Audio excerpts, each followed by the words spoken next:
Rebonsoir à tous les Gardois, de nouveau sur Objectif Gare en direct. Il est 22 heures, passé de quelques minutes, c'est l'heure de Face à Objectif Gare, le débrief.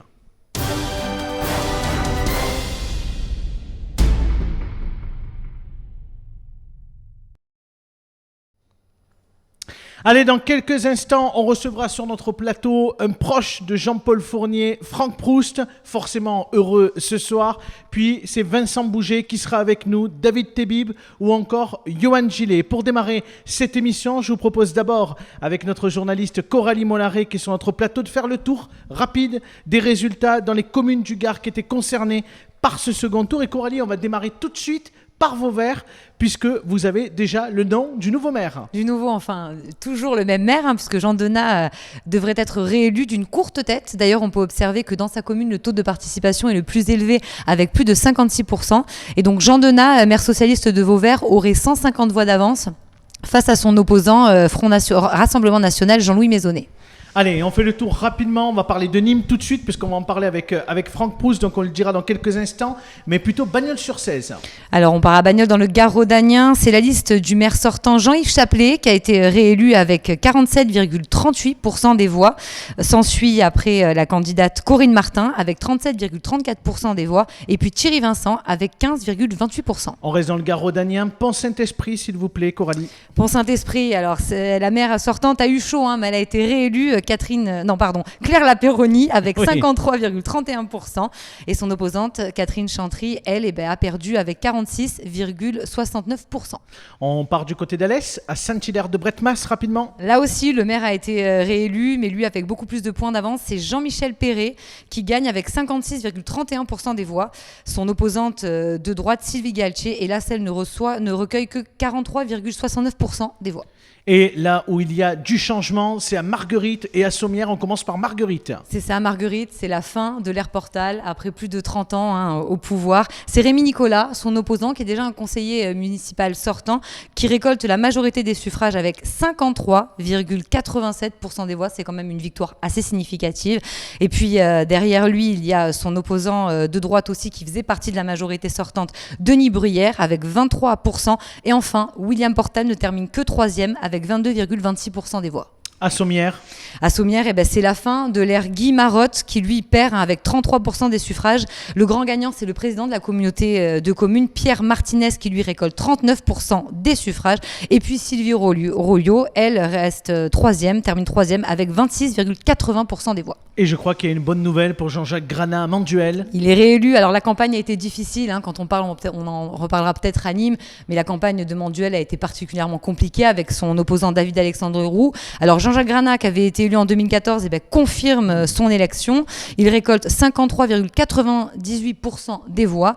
Et David-Alexandre Roux, qui est d'ailleurs le suppléant de William Portal au département, ne récolte que 46,02% des voix. Et ça passe enfin aussi pour Robert Crost au Gros du Roi. Et oui, il était en duel.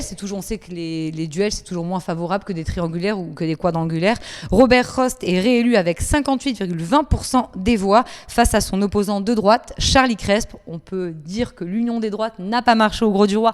On sait que c'est compliqué. Il ne récolte que 41,8% des voix. Et on accueille tout de suite Franck Proust, le premier adjoint à la ville de Nîmes, est forcément heureux ce soir. Bonsoir, monsieur Proust. Bonsoir. Avant de vous poser quelques questions avec Coralie, on va rapidement redonner les scores pour nos lecteurs qui n'ont peut-être pas eu l'entièreté des scores sur Nîmes, Coralie. Alors, la liste Choisis son Nîmes de Jean-Paul Fournier arrive en tête avec 41,96% des voix. Second, c'est la surprise aussi, Vincent Bouget, Nîmes Citoyenne à gauche, 26,48%. Troisième, Johan Gillet, Le Courage d'agir avec 13... Non, pardon. Troisième, c'est Yvan Lachaud, Nîmes en mieux avec 18,46% des voix. Et enfin, troisième, et ça aussi c'est une surprise, c'est le Rassemblement National, Le Courage d'agir de Johan Gillet avec 13,10% des voix. Monsieur Proust, c'est une surprise, le score ce soir et la victoire de Jean-Paul Fournier, selon vous? C'est pas une surprise, mais néanmoins c'est historique. C'est la première fois qu'un maire est réélu 4 fois. C'est la reconnaissance d'un travail, d'un chef, d'une équipe et puis surtout d'un programme. On a dans cette campagne, Coralie en parlait à l'instant, subi jusqu'à aujourd'hui. Vous savez, moi j'ai 30 ans de vie politique, j'ai rarement vu un deuxième tour comme on a connu aujourd'hui, ce matin, dans les quartiers avec l'intervention de la police, des autorités préfectorales. Voilà, je crois que Pourquoi ça a été la aussi méchanceté, violent? parce que quand on se sent peut-être perdu, tous les coups sont bons, mais vous savez, les gens n'aiment pas ça. Moi, je suis pour le combat politique, mais au sens noble du terme. D'ailleurs, Jean-Paul Fournier, dans ses mots tout à l'heure, a tenu à rendre hommage à Johan Gillet et à Vincent Bouget pour la qualité de la campagne. Quand on se présente à une élection, on peut avoir des orientations politiques différentes. Mais à quoi bon attaquer les hommes comme on a pu subir pendant toute cette campagne? Et je crois que les Nîmois ne veulent plus, et comme l'ensemble des Français, ce genre de politique qui s'apparente plus à de la politique poubelle que de la véritable politique au sens noble du terme. Vous avez parlé de victoire historique. Il y a aussi l'abstention qui est historique, le taux de participation qui est plus bas que les européennes en 2019. Quel regard vous portez sur ça? Et est-ce que ça ternit pas en quelque sorte votre victoire?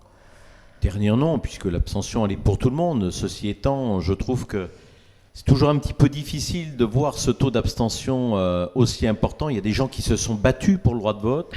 Et je pense que un maire voter pour une équipe municipale, c'est important dans une ville. C'est ce qui dicte quelque part le quotidien. Et donc ça me rend triste quelque part. Ce soir, si j'ai un brin de tristesse, j'ai deux brins de tristesse. Mm-hmm. Le taux de participation, et puis il y a quelqu'un pour qui j'ai beaucoup d'affection, qui était en 43e position et qui ne rentre pas ce soir. À un moment donné, était élu, c'est Emmanuel Carrière, et puis au dernier moment, on a 41,96, pratiquement 42, mais bon, on fait 42 élus à la ville et 37 à la communauté d'agglomération. Mais est-ce que d'une certaine façon, parce que l'abstention c'est un sujet réel, et il va falloir voir si ça se confirme dans les élections qui vont suivre, est-ce que vous ne prenez pas une part de responsabilité en disant, bon, on a gagné, ça on n'en enlève pas, ça n'entache pas votre victoire, mais est-ce que vous avez su aussi suffisamment mobiliser les Nîmois en dehors des campagnes électorales, peut-être sur la durée de tout le mandat, en ayant peut-être une politique un peu plus participative? Aujourd'hui, ce que les gens nous disent, c'est finalement la politique, ça sert à rien, on n'est jamais consulté. Est-ce qu'on vous a appris ça aussi pendant la campagne? Ou est-ce que vous l'analysez comme ça?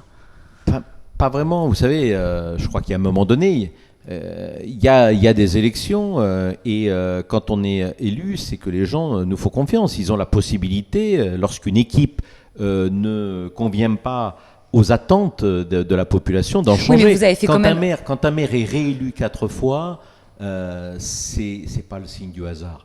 Et la démocratie participative, regardez aujourd'hui les propositions liées à l'environnement. Dès que les gens, vous réunissez des gens, ils font des propositions, et alors, in fine, qu'est-ce qui se passe? Pour ou contre les 110 km/h, pour ou contre... Je veux dire, à un moment donné, le principe même de notre appareil démocratique, et nous avons une grande chance en France d'avoir une telle démocratie, avec une presse libre et autres, c'est justement les gens ont cette capacité de s'exprimer des échéances. Après, c'est un choix de voter, de ne pas voter. Bon là, je veux dire, on sait que normalement le taux de participation à une élection municipale est assez important. Alors, le premier tour, il y a eu la problématique du Covid. Un deuxième tour qui a été effectué 3 mois après. Et qui arrive le 28 juin, il fait chaud, les gens sont peut-être allés se baigner. Voilà. Je crois qu'il ne faut pas tirer plus de... Au-delà du taux d'abstention, peut-être ce qui est intéressant aussi de savoir, c'est qu'est-ce que vous ont appris les Nîmois sur le terrain? Parce que ça, c'est intéressant quand même de savoir, vous avez passé beaucoup de temps dans les rues de Nîmes, dans tous les quartiers. Qu'est-ce qu'ils vous ont appris les Nîmois pendant cette campagne? On a eu un dialogue à la fois sur le bilan, le jugement du bilan, la critique, voire même du bilan, et puis sur les perspectives. Je crois qu'aujourd'hui, les gens attendent, après, tout le monde était quasiment unanime sur l'embellissement de Nîmes. Ils nous ont demandé d'avoir un regard, au-delà bien sûr des infrastructures type Palais des Congrès, d'avoir un regard assez attentif sur la proximité. Aussi, c'est important, l'état de notre voirie. Je rappelle qu'on a autant de kilomètres de voirie qu'une ville comme Paris, donc la grande difficulté. Et puis, se mettre aussi Nîmes au goût du jour, entre guillemets. Les pistes cyclables, la mixité avec les transports. Voilà, et on a fait un sujet d'ailleurs avec Coralie sur l'agglomération aussi. Beaucoup nous ont interrogés sur les projets. Aujourd'hui, dans cette élection municipale, ce qui a manqué un peu, je trouve, c'est parfois de hauteur de vue, parce que quand on parle transport, quand on parle économie, quand on parle aménagement du territoire, ça intéresse aussi les Nîmois. Et ils étaient très sensibles à ce qui se fait sur Magna Porta, sur les transports, sur le développement économique. ces sujets ont été, quand on regarde bien la campagne avec un peu de recul, un peu occultés. Vous avez fait, vous, un sujet, mais quand on regarde un peu les vrais sujets de campagne, ça va être, les débats... ça va être d'ailleurs un des sujets désormais, puisque maintenant que le deuxième tour est passé, que M. l'élection Fournier a gagné, municipale est passée, alors que ça concernait aussi beaucoup de Nîmois. Mais il va y avoir un troisième tour avec Nîmes Métropole, Oui. et vous êtes candidat officiellement pour la présidence de Nîmes Métropole. Quelle campagne vous allez mener pour pouvoir convaincre ? Alors d'abord, je vais poursuivre cette semaine pour aller voir les maires qui viennent d'être élus ce soir. J'ai vu l'ensemble des maires pour aller présenter à la fois mon projet, ma vision et le mode de gouvernance, parce que c'est une aventure collective à 39. On ne gère pas une agglomération comme la ville, puisque quand on est élu à la ville, à la limite, on peut dire qu'on le doit aussi à la tête de liste. Mais le maire de Manduel, qui a été brillamment élu ce soir, ou le maire de Marguerite, à la limite, En parlant du maire de Manduel, Jean-Paul... c'est pas sûr qu'il vous accorde sa voix. Hein. J'ai On pas sait dit qu'il est ça. aussi proche des Je dis Valadier. simplement que sur le mode de gouvernance, Oui.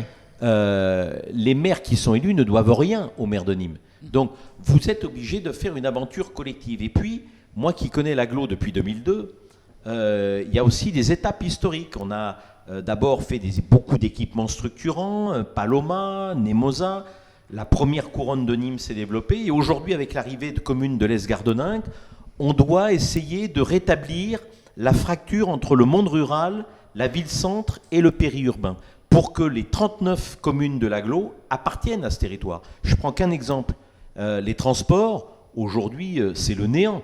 J'ai rencontré 36 maires sur les 39, il n'y en a aucun, y compris le maire de Nîmes, qui est satisfait de ce qui se fait. Soit le service existe, il ne correspond pas aux besoins des citoyens, encore moins des entreprises, soit par exemple sur les communes de l'Est-Gardeningue, qui n'existe pas du tout. Une question sur les transports, puisque ça va être un enjeu de cette campagne. Ce qui vous distingue de Eddy Valadier, c'est que lui explique que voilà, la gratuité sur laquelle d'ailleurs vous avez été élu au municipal, de dire les plus de 65 ans, les chômeurs et les moins de 18, ça va coûter quand même de l'argent. 3,5 millions. Sur un budget de 430. Total, investissement, c'est à peu près 135, et je crois qu'il y a une subvention d'équilibre qui intervient du budget principal pour l'objet de transport. Mais la question, c'est pas ça, on peut jouer à la guerre des chiffres si vous voulez. Au-delà de la politique tarifaire, c'est la structuration du territoire. Oui, mais c'est comment on se prive de recettes et à côté, il faut faire des dépenses au niveau des transports. Comment vous allez articuler ça ? Parce que ça, c'est une vraie différence que vous avez avec Eddy Valadier, par exemple. Oui, sur cette problématique-là, d'abord, moi, j'articule le transport autrement. Il faut aller innover d'abord. Si on veut une politique des transports efficace, il faut déjà que les gens prennent le transport. Aujourd'hui, on voit bien qu'il y a des bus qui circulent, qui sont moitié vides ou moitié pleins. Et alors, le problème est encore beaucoup plus dramatique dans les communes. Après, comme je vous l'ai dit, on va avoir... D'abord, j'attends le rapport de la Chambre régionale des comptes, qui n'est pas sorti. C'est-à-dire de savoir quelle situation financière on va avoir. Ensuite, on va avoir un budget 2021-2022 qui est corrélé par rapport au Covid, à la baisse de la CFE, sur laquelle j'aimerais intervenir également, baisse du parce que la transport CFE aussi est trop pénalisante pour les entreprises. Oui, mais restons sur le transport. Vous allez avoir moins de recettes et vous allez encore vous en priver. Comment vous allez investir ? On va aller chercher de l'argent, comme je vous l'ai dit. Aujourd'hui, il y a 2 sources de financement. Il va falloir mutualiser encore davantage avec le département et la région. Et derrière, il y a ce fonds de relance qui a été voté par la Commission européenne. La France devrait avoir entre 38 et 40 milliards d'euros. Il va falloir aller chercher cet argent pour faire bénéficier le territoire de Nîmes Métropole de ces fonds structurants, mais pour des projets véritablement structurants. Et ça, c'est votre expérience européenne qui devrait parler et qui devrait permettre effectivement d'aller récupérer ces financements. En tout cas, j'ai la possibilité et je vais me battre avec toutes mes forces parce que ce territoire, aujourd'hui, est à la croisée des chemins. Le temps, j'allais dire, c'est de l'argent. On a besoin de faire, sur ce mandat-là, émerger Magna Porta.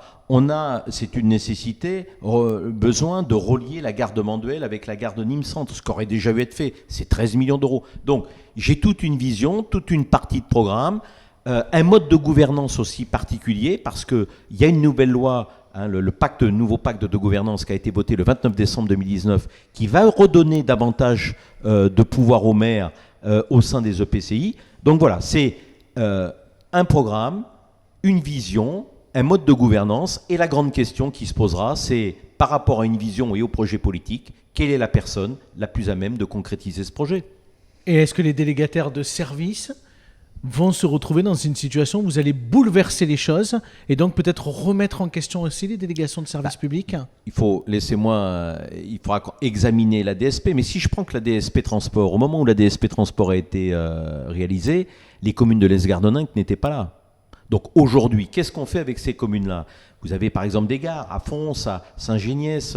Vous savez, pour desservir l'Avonage, il faut peut-être revoir la mixité avec les réseaux ferroviaires. Vous avez la gare de Marguerite qui est en train de se positionner, qu'il faudrait peut-être redécaler. Oui, mais on ne va pas pouvoir tout faire. À un moment donné, il va falloir faire des priorités. Et quand on fait des choix, il y a des déçus. C'est la raison pour laquelle, avant la fin juillet, si je peux, je veux réunir l'ensemble des 39 maires, fixer des priorités politiques. Et il vaut mieux se fixer 3-4 priorités et ensuite les concrétiser parce que justement, c'est l'enveloppe budgétaire dont nous allons hériter, plus éventuellement les ressources que nous pourrons aller chercher, qui fera qu'on puisse aller répondre à nos 3-4 priorités. Bon, ça sera un sujet passionnant pour les prochains jours, les prochaines semaines. Et je suis persuadé que Mme Mollaret va suivre ça avec très grande attention. Merci, Monsieur Proust, d'avoir été avec nous ce soir. Merci à vous. On va vous laisser aller faire la fête quand même ce soir avec pour cette victoire. Vous savez, la victoire ne se fait jamais seule. Et aujourd'hui, certes, il y avait un chef, une équipe, un programme. Mais aujourd'hui, cette base militante, c'est aussi un peu notre richesse. Merci beaucoup en tout cas. Allez, on va se retrouver dans quelques instants sur Objectif Gare pour la partie 2 du débriefing de Face à Objectif Gare. Restez avec nous. On va accueillir dans quelques instants David Tebib. On devrait avoir Vincent Bouget et Johan Gillet qui devraient également venir s'exprimer. À tout de suite.